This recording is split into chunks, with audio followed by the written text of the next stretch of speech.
Welcome to Jesus Freedom from the Lord channel, a daily spiritual nourishment from God's Word. Nawa suriin niyo po kami, ang aming sarili, at suriin niyo ang pakikitungo namin sa aming kapwa sa mga bagay may kaugnayan sa paggawa, sa sipag, at sa katamaran. Proverbs 6:9-11. Hanggang kailan taong tamad mananatili sa higaan? Kailan ka babalikwas sa iyong pagkakahimlay? Kaunting tulog, bahagyang idlit, sandaling pagpahinga at pag-alukip-kip, samantalang namamahinga ka, ang karahirap ay darating na parang armadong magnanakaw upang kunin ang lahat ng iyong kailangan.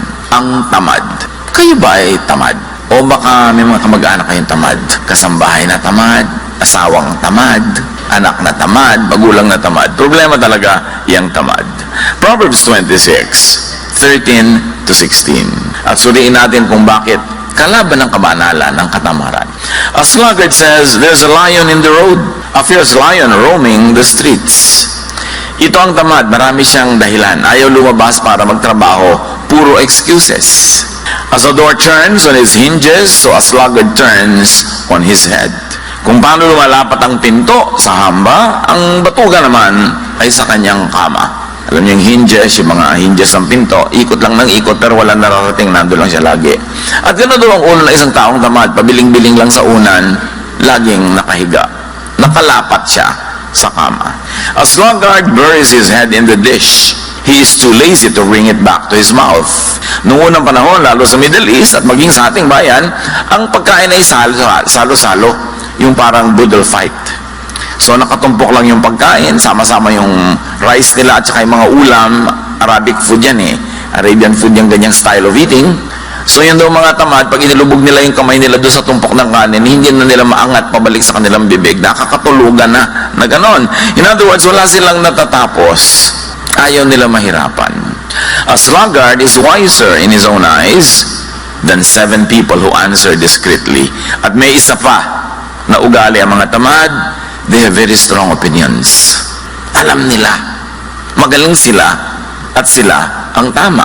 Magkakambal yan, yung katamaran at katigasan ng ulo. Ang tamad, yung kayang gawin, pero ayaw gawin dahil ayaw gumawa. O kaya, kayang gawin ng mas magaling, pero hindi ginagalingan para madalian. So kung tayo ay may kapansanan, may sakit, hindi katamaran yon.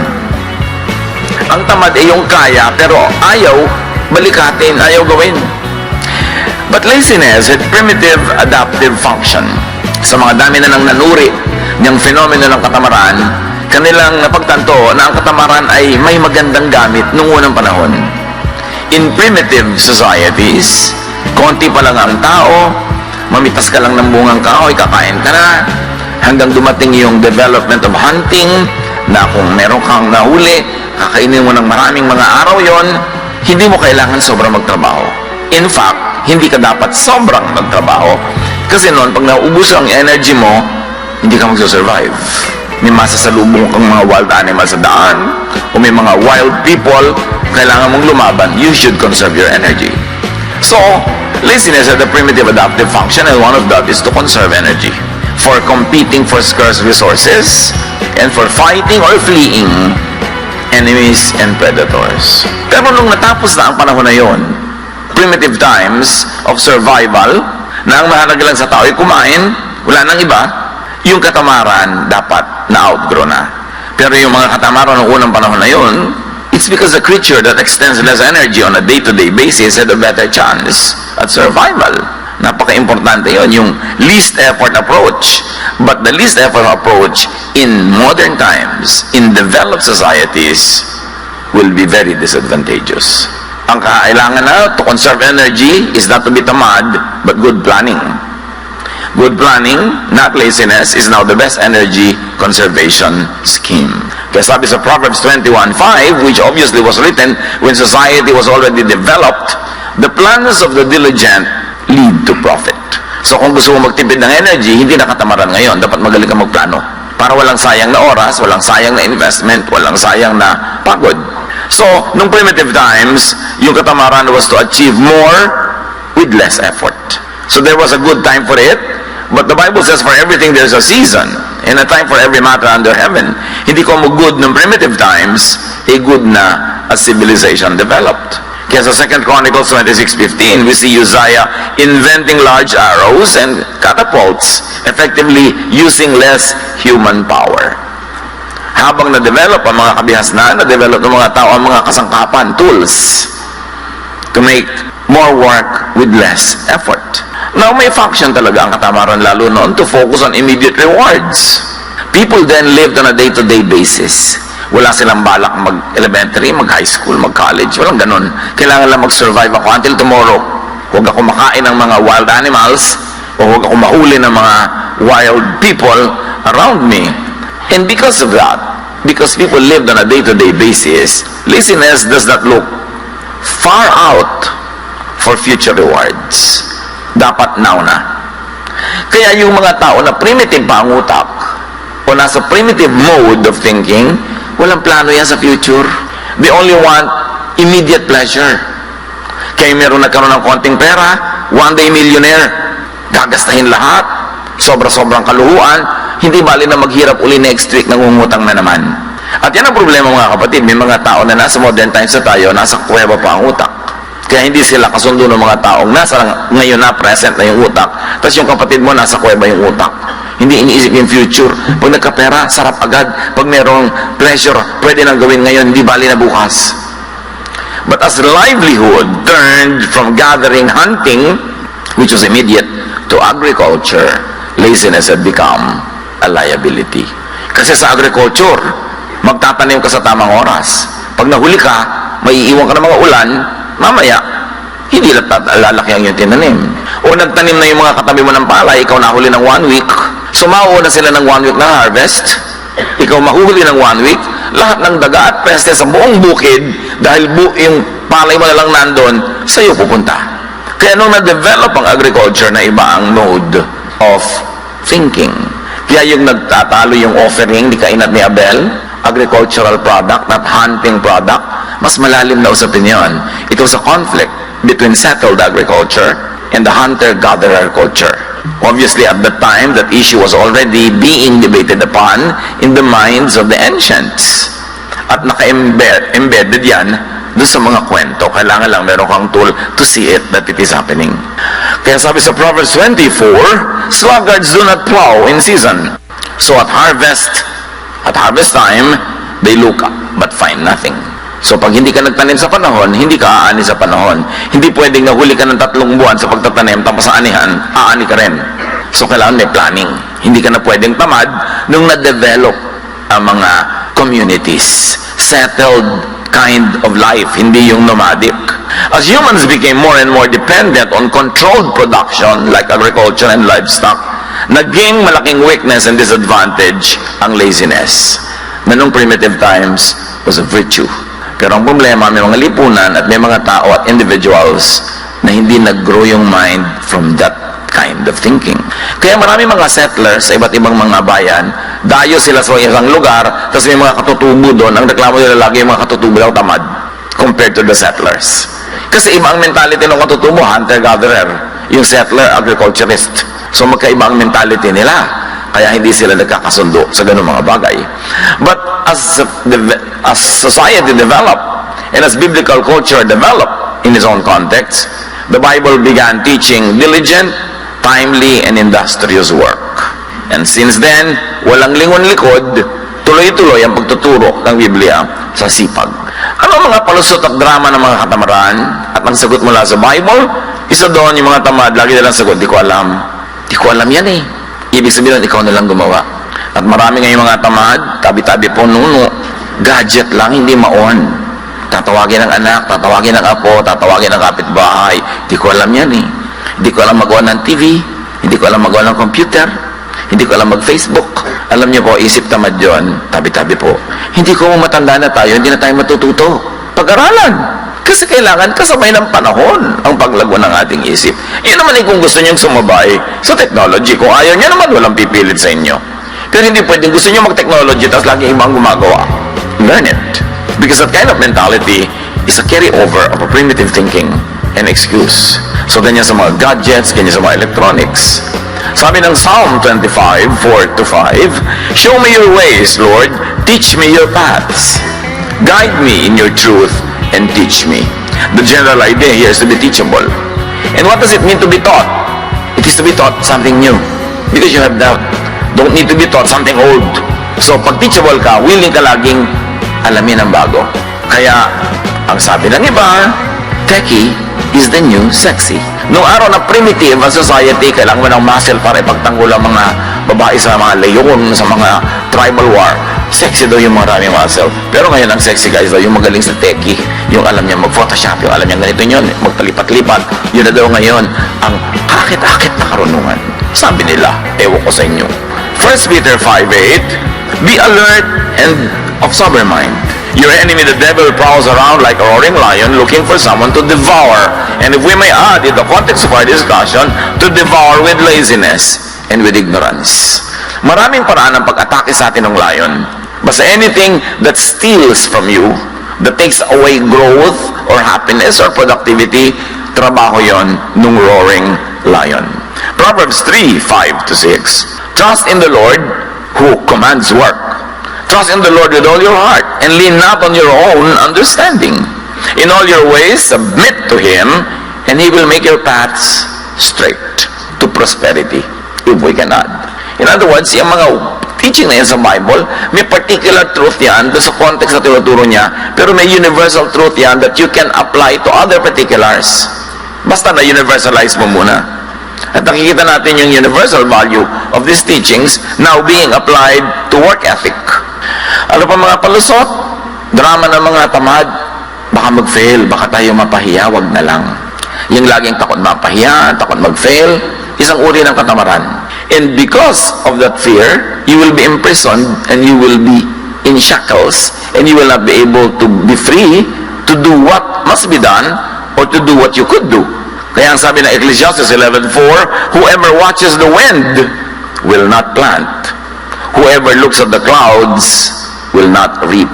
Pag lagi ka doon natatakot mag-invest, natatakot ka magtanim, natatakot kang may simulan na project dahil baka hindi matuloy, baka sumama ang panahon, baka hindi mangyari ang gusto mo mangyari, ganoon, iyan ang mga kahit kailan ay hindi aani. Dapat willing ka na tumaya. You minimize the risks, you maximize the potential of success, but still, you should take risks. Kasali yun.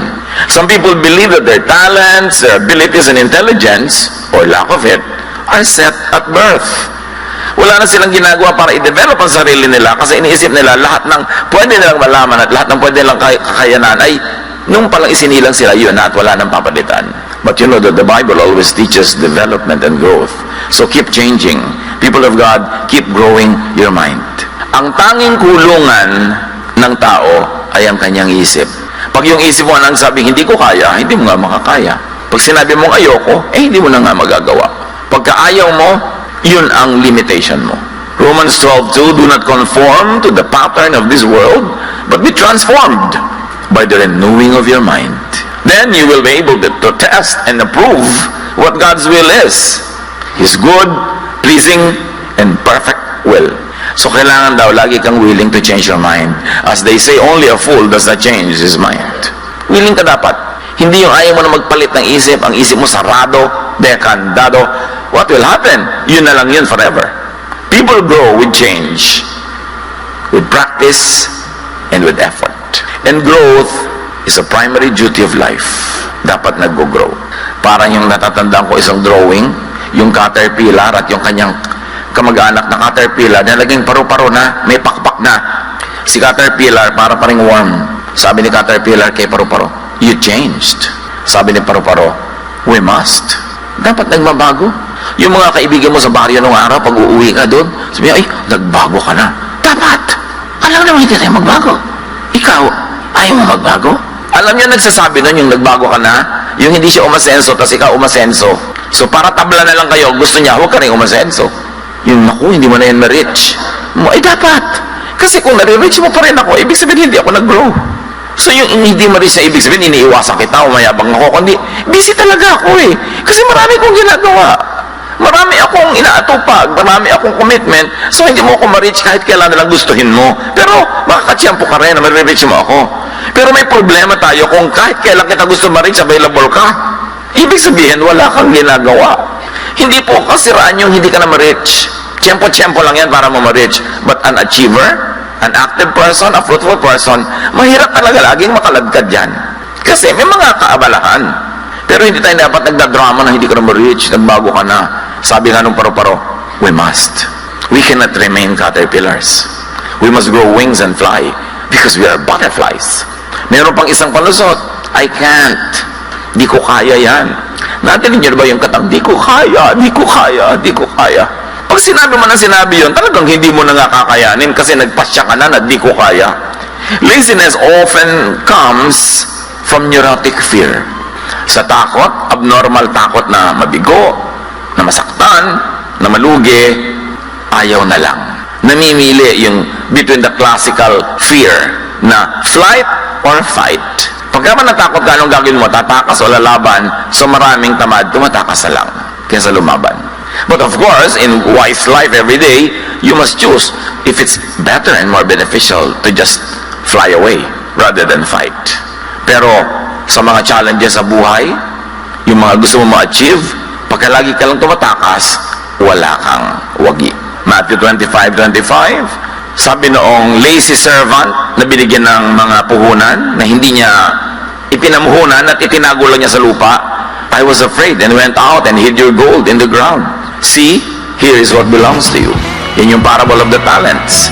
Nagbigay yung Diyos ng talent or puhunan sa tatlong iba't ibang tao. Yung pangatlo, wala siyang ginawa, tinago lang niya sa lupa. So sabi nung Panginoon niya na representative ng Diyos, bawiin yung konting nasa kanya. Ang konti na nga na ibinigay, hindi pa pinarami. Bawiin at ibigay doon sa mayaman na. Kung minsan, yung mayaman na yumayaman na, kasi masipag. Hindi naman laging masawang ang mayaman, yumayaman. Kasi meron din silang sipag. Meron din ginagawa. Kaya kailangan, pag binibigyan tayo ng mga katangian, ng mga puhunan ng Diyos, paramihin. Yun ang gusto niya. So let us all challenge fear and laziness. Dapat fight, hindi flight. Numbers 13:30-31, no ang mga espiya ng Israel ay minanmanan nila yung lugar na dapat ay magiging kanila, pero may mga tao, sabi ng mga kasamahan ko, ang lalaki ng tao doon, para mga higante, titirisin lang nila tayo, huwag na lang tayo tumuloy. Then Caleb silenced the people before Moses and said, we should go up and take possession of the land, for we can certainly do it. But the men who had gone up with him said, we can't attack those people. They are stronger than we are. So ito yung fight or flight. Most of the people were choosing to fly away when Caleb said, let's fight. Let's go for it. What do you do with your problems pag parang malaki? Umiiwas kayo, tumatakbo palayo o hinaharap nyo at sinisikap nyong magwagi.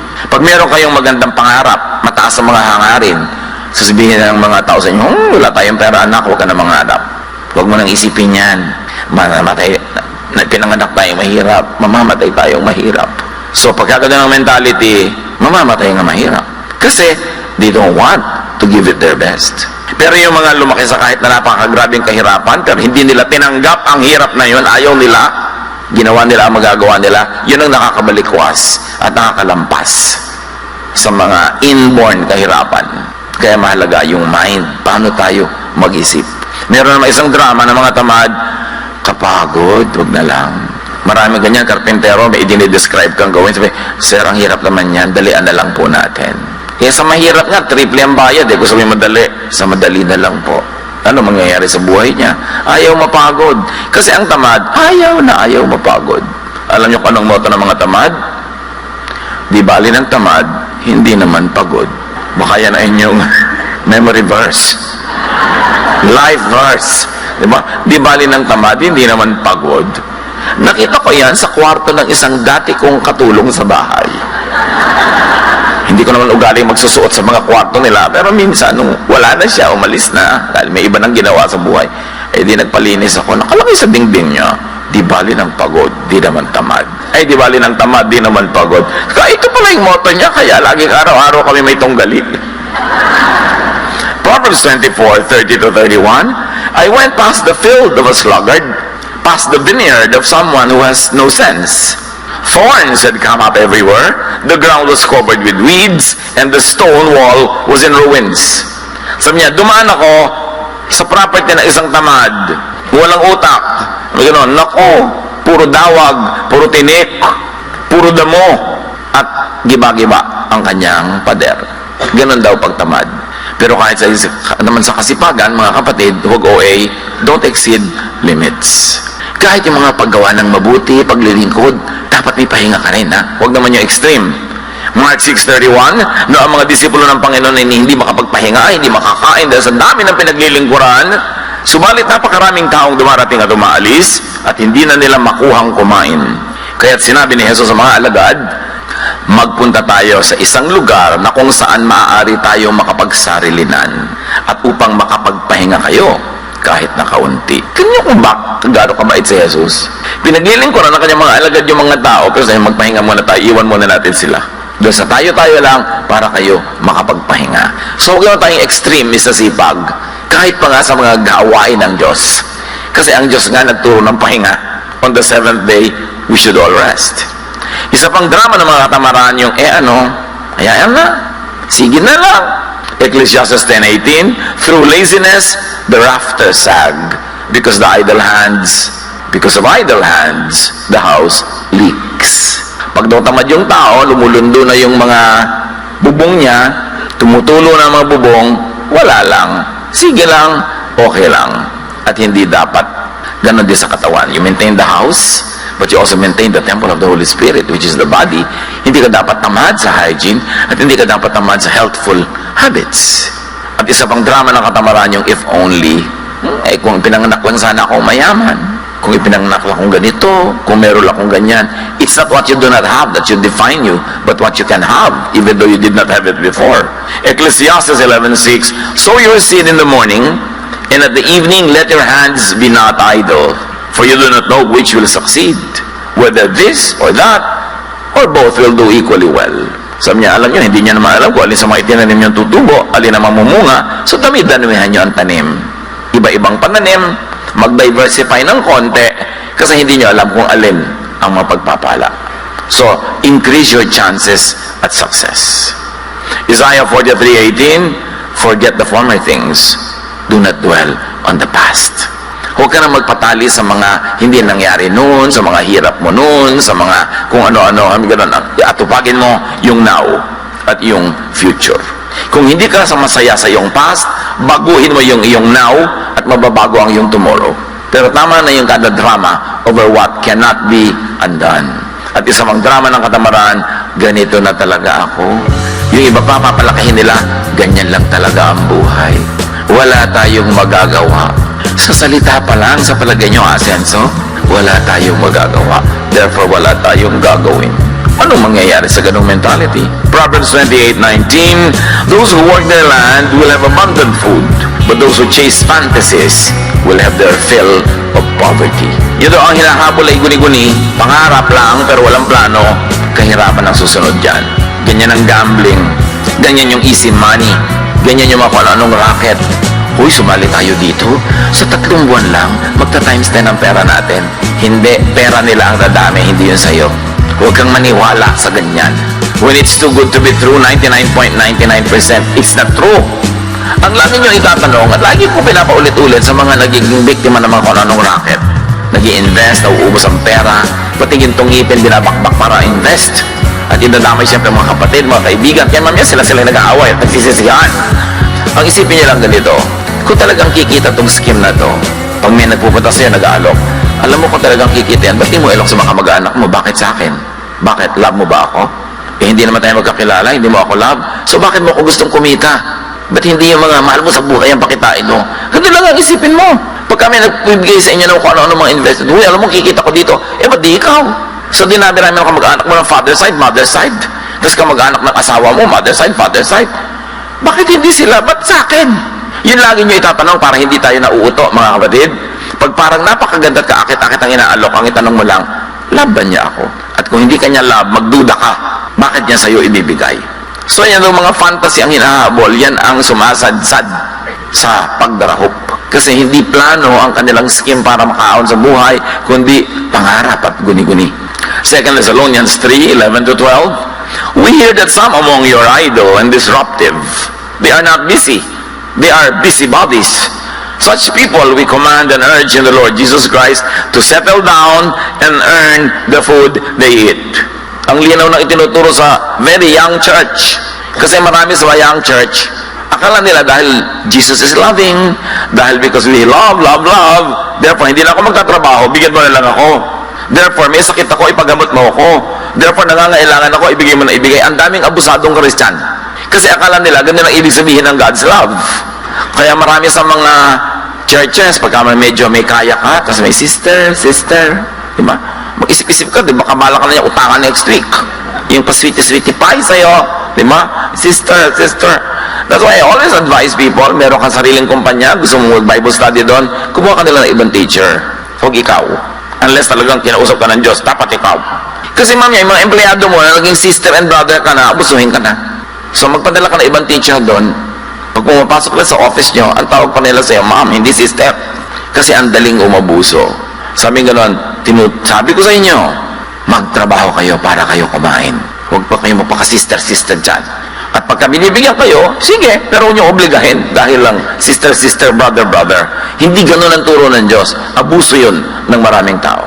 Isa pang drama ng mga tamad, nakakahiya. Kakambal kasi ng katamaran niyang hiya. Kung bakit nahihiya magtrabaho, pero hindi nahihiya manghingi. Nahihiyang magbanat ng pawis, ng buto at magpapawis. Nahihiyang makita na nagtatrabaho ng mga menial job, so to speak. Walang menial job. Pagka pinagtrabahuan mo yung kinita mo, napakarangal nun. Pero yung mga tamad, nahihiya pag marangal ang ginagawa, pero hindi nahihiyang mangingi. Sabi nila, nakakahiya. Proverbs 4:23, above all else, guard your heart, for everything you do flows from it. So guard your heart, guard your mind. Ibig sabihin, pakaisip-isipin mo kung ano iniisip mo at piliin mo kung ano ang dapat ikahiya. Hindi dapat ikahiya ang pagsisikap para kumita.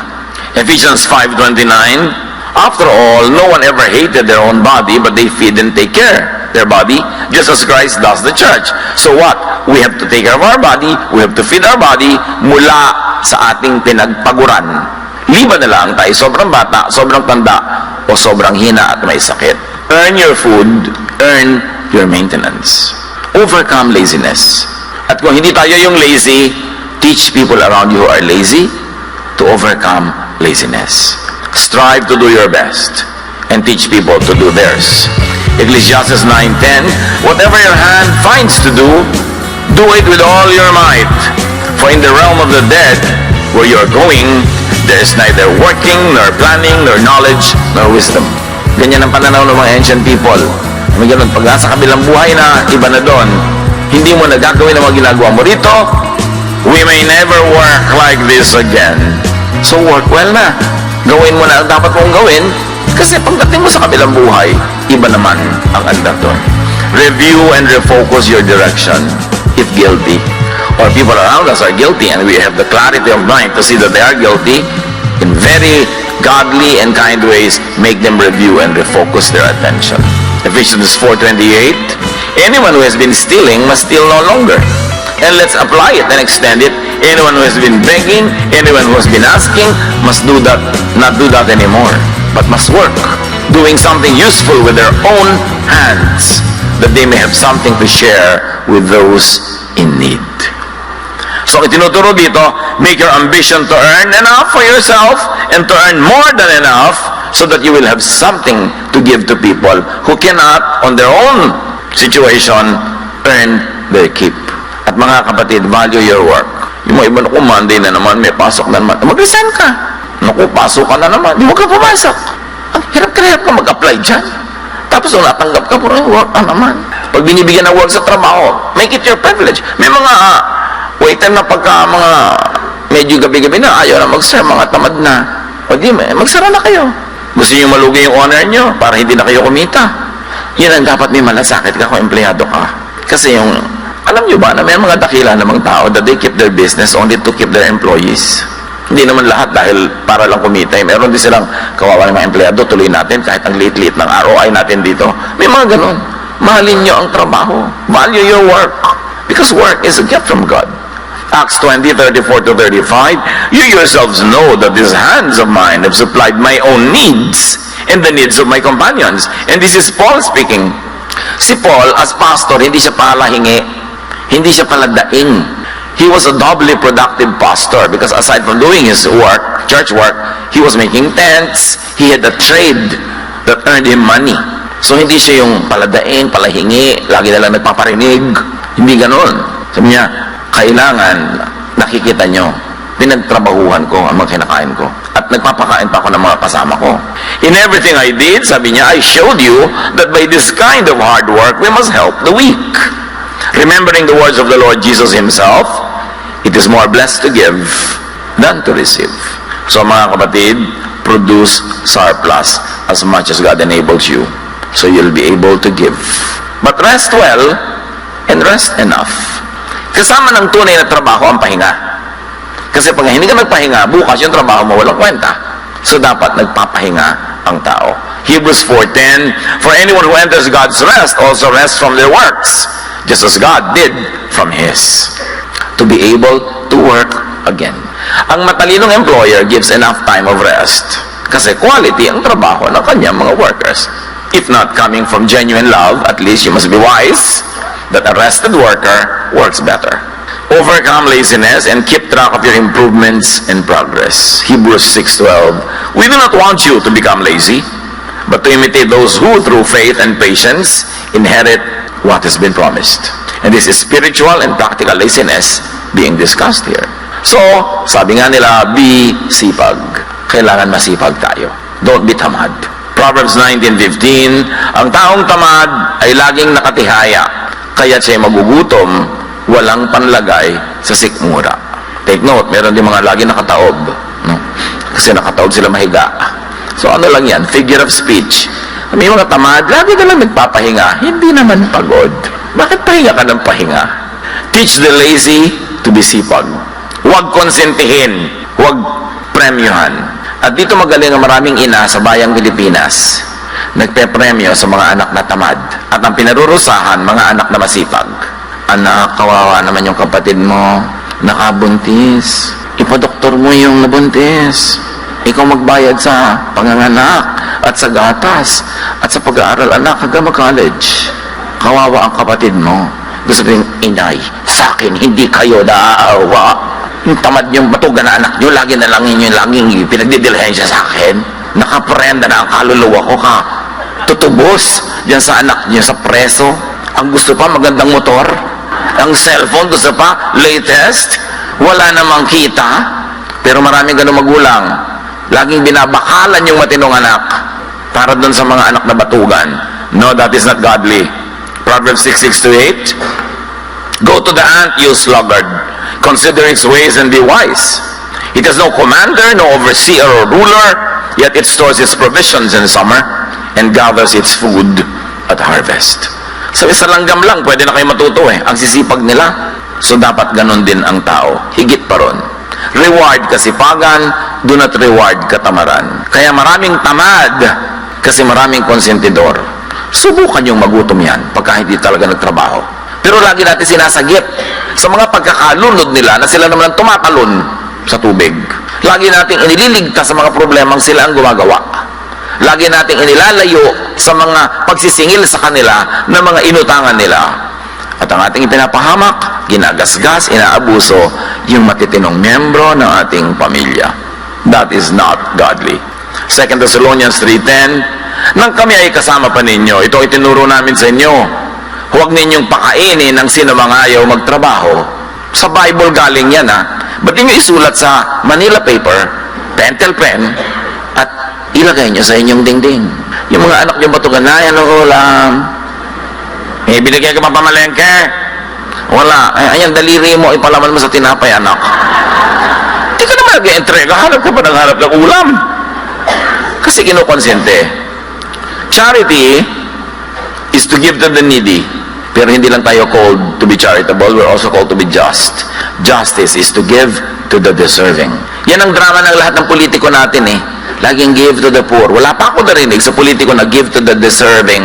Lagi nilang gustong hututin yung tax na binabayad ng middle class na overtax and overwork para ipamigay sa mga hindi nagbabayad ng tax. Although yung iba naman talaga dahil sa hirap, hindi tuloy makabayad. So may mga deserving talagang tulungan, pero hindi lagi tayong romantic to always give to the needy, forgetting to give to the deserving. Sa mga anak ninyo, mga kamag-anak ninyo, mga empleyado nyo, yung deserving, huwag yung pabayaan. Although, meron pa rin tayo, syempre, in charities, we give to the needy who cannot, on their own power and energy, feed themselves. Because they are too young, too old, or too sick. Pero ang laki-laki ng katawan, napakabatugan, gym ng gym, that papabili pa sa'yo ng supplements. Tapos pinapagalaw-galaw niya yung mga muscle, yan na ganyan na hindi naman kumikita. Sana napagkakakitaan yung gaganon-ganon na muscle, no? Importante, huwag tayong konsentidor sa tamad. Huwag tayong extremely charitable that we forget to be just. Ecclesiastes 7:18, whoever fears God will avoid all extremes. Father, teach us to be balanced in our thinking sa pagbibigay namin sa needy at sa worthy. Sa aming pagkita at paggastos, maging balanse ang aming isip at lagi namin pahalagahan ang sipag. Tumulong kami sa tunay na nangangailangan at hindi kayang tulungan ng mga sarili nila, pero turuan mo kami, Lord. Magturo din ng disiplina sa mga tatamad-tamad lang, kaya wala makain. Teach us. Pagbulay-bulayan natin mga kapatid ang application dito sa ating mga pamilya and workplaces.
bao đêm đợi chờ mưa rơi, lòng trời vơi như giữa biển khơi, cánh chim bế nhau tung bay, người đầu hay ta không oán trời.